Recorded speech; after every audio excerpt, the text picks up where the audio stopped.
Welcome friends, M Singh foundation YouTube channel पे आप लोग का स्वागत है। जैसा कि आप सबको पता है कि कल दिनांक 17/1/2021 को Bihar forest range officer FRO का एग्जामिनेशन बीपीएसएससी के द्वारा आयोजित किया जा चुका है। बीपीएसएससी वही आयोग है जो पूरे बिहार भर में एसआई के संबंध में जितने भी एग्जामिनेशन होते हैं, आइदर पीटी मेंस, चाहे वो 1717 वाला पोस्ट हो, 2446 वाला हो, या फिर 2213 वाला जो एग्जामिनेशन होगा उसका आयोजन करती है और करवाएगी। चूँकि सभी एग्जामिनेशन के एग्जामिनेशन पैटर्न और सिलेबस सेम होते हैं, इसीलिए ये क्वेश्चंस आगामी 2213 वाले एग्जामिनेशन के लिए बहुत ही महत्वपूर्ण है, इसीलिए आपके सामने ये पेश किया जा रहा है। ये क्वेश्चंस मुझे आज देर शाम सोशल साइट्स के माध्यम से प्राप्त हुए थे, सोशल मीडिया के माध्यम से।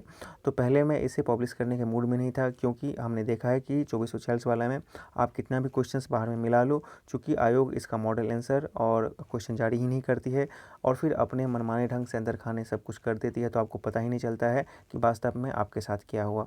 फिर लगा कि चूँकि एफआरओ के जितने कैंडिडेट इस एग्ज़ाम को देकर आए हैं, उनको एटलीस्ट इतना तो पता होना चाहिए कि उन्होंने क्या आंसर दिया और क्या जो है उनका स्कोर लमसम आ रहा है। इसीलिए आपके सामने ये क्वेश्चंस पेश किए जा रहे हैं, जो आज देर शाम मुझे सोशल मीडिया के माध्यम से प्राप्त हुए हैं। फिर अंत में हम लोग इसके कटअप पर भी बात करेंगे, तो चलिए शुरू करते हैं।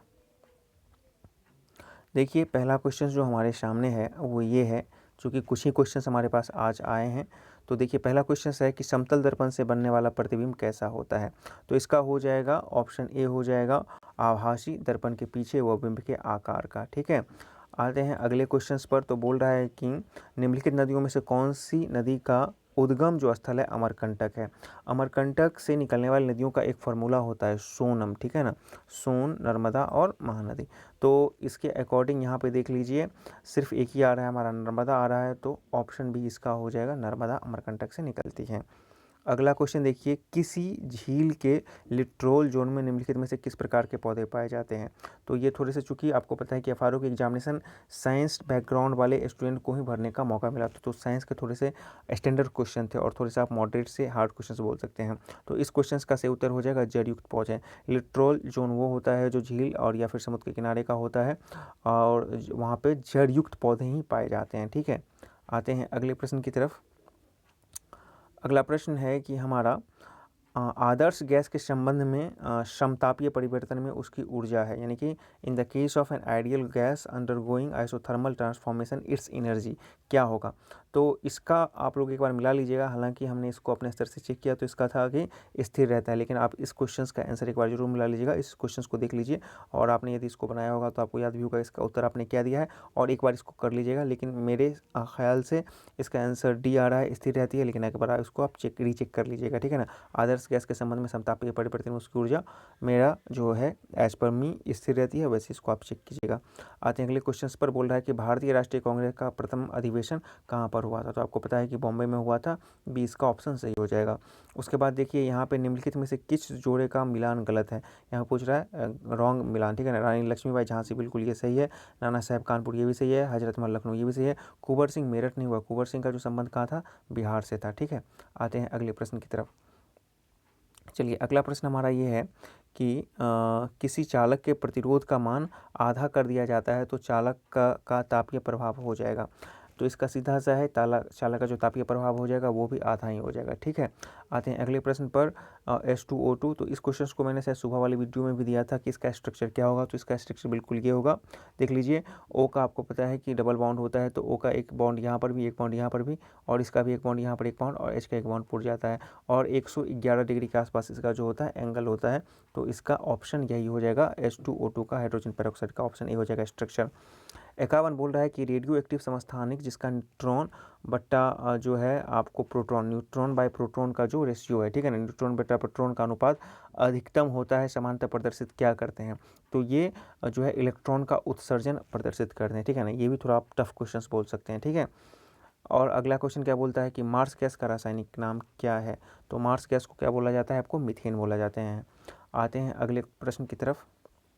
अगला प्रश्न जो है हमारा वो है 53। यहाँ पे बोल रहा है कि 2020 में छोड़े गए GSAT 30 सैटेलाइट है, एक क्या है। तो GSAT 30 सैटेलाइट करंट का क्वेश्चन है, ये हो जाएगा आपको दूर संचार उपग्रह। पृथ्वी अवलोकन उपग्रह होंगे नहीं, ये नौवहन होगा ही नहीं, प्रयोगात्मक होगा नहीं, ये हो जाएगा दूरसंचारों का जीसेट, ठीक है ना। जीसेट की सीरीज जितने होते हैं दूरसंचार से संबंधित ही होते हैं।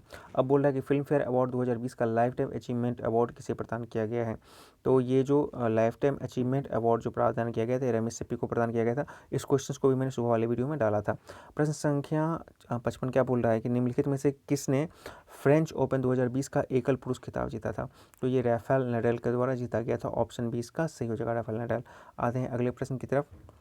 अगला प्रश्न बोल रहा है हमारा कि कोयला किस प्रकार का चट्टान है। तो कोयला आपको पता है कि अवसादी सेडिमेंट्री रॉक्स में कोयला या फिर आपको पेट्रोलियम ये सब पाए जाते हैं। तो ऑप्शन इसका हो जाएगा सी, अवसादी चट्टान। अगला क्वेश्चन क्या बोल रहा है कि लक्षद्वीप समूह जो है निर्मित हुए हैं, किससे निर्मित हुए हैं। तो आसान है, प्रवाल निक्षेपों से ये बना है। ऑप्शन ए इसका सही हो जाएगा। अगला है कि प्रायद्वीपीय पठार का सर्वोच्च चोटी क्या है। प्रायद्वीपीय पठार का सर्वोच्च चोटी तो टोटा-बेटा हो जाएगा। ऑप्शन इसका सही हो जाएगा। उसके बाद बोल रहा है कि भारत में स्थानीय स्वशासन में विकास में किसने योगदान दिया था। तो लॉर्ड की बात करें, मतलब कि जो वाजपेयी की बात करें तो लॉर्ड रिपन इसका सी हो जाएगा। स्थानीय स्वशासन का जनक किसे माना जाता है। अगले प्रश्न की तरफ आइए। अगला प्रश्न बोल रहा है कि किस हड़प्पन स्थल से जुते हुए खेत के प्रमाण मिले हैं। तो आपको पता है कालीबंगन राजस्थान, वहाँ पे जुते हुए खेत के प्रमाण मिल जाएंगे। बाकी सोथी, नौहर, करौती नहीं होगा। 61वां क्या बोल रहा है कि कौन सा युग्म सुमेलित है। देखिए मिलाइए, कौन सा युग्म सुमेलित है, ठीक है। तो देखिए कौन सा युग्म गलत सुमेलित है। हम लोग यहाँ पे गलत छूट रहा था, वही क्वेश्चन में कन्फ्यूजन करना। यहाँ पे पूछ रहा है कि कौन सा युग्म गलत सुमेलित है, ठीक है ना। तो देखिए प्रत्यक्ष कार्यवाही दिवस 16 अगस्त 1946, बिल्कुल ये सही है। भारत छोड़ो आंदोलन 9 अगस्त 1942 पर आप बाद में बात करेंगे। चौरा चौरी कांड 5 फरवरी 1942 ये भी सही है। जलियांवाला बाग हत्याकांड 13 अप्रैल 1919 ये भी सही है। लेकिन भारत छोड़ो आंदोलन यहाँ पर 9 अगस्त 1942 नहीं, इसकी शुरुआत 8 अगस्त 1942 को हुआ था और 9 अगस्त और 8 अगस्त और 9 अगस्त के रात में ऑपरेशन जीरो वार के तहत सबको गिरफ्तार कर लिया गया था, ठीक है ना। तो इसका गलत मिलान चुन करना है यहाँ पे, तो ऑप्शन बी हो जाएगा कि भारत छोड़ो आंदोलन 9 अगस्त 1942, ये मिलान जो है आपको गलत होगा। यहाँ पे 8 अगस्त 1942 होना चाहिए।